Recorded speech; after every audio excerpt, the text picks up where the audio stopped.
Qendra e emigrantëve në Gjadër pritet të sërojë grupin e parë të emigrantëve pas dekretit të ri të qeverisë italiane, që ripërcaktoi funksionin e kampit si një strukturë paraburgimi për personat që të presin dëbimin në vendet e tyre.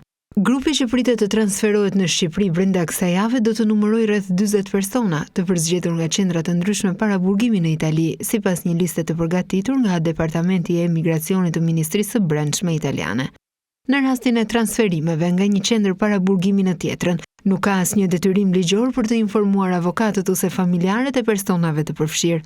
Fillimisht, qendrat e financuara nga Italia në Shqipëri ishin krijuar për të kryer procedura të përshpejtuara të identifikimit dhe riadesimit për emigrantët meshkuj të rritur nga të ashtu quajturat vende të sigurta. Megjithatë, vendimet e gjykatave deri më tani kanë bllokuar zbatimin e plotë të këtij modeli, duke bllokuar funksionimin e strukturave.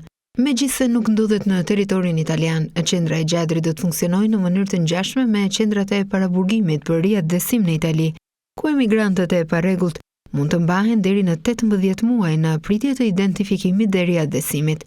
Javën e kaluar, Komisioni Evropian tha se ishte në djeni të zhvillimeve më të fundit në lidhje me dekretin për qendrat në Shqipëri. Sipas Komisionit, legjislacioni kombëtar italian do të zbatohet për këto.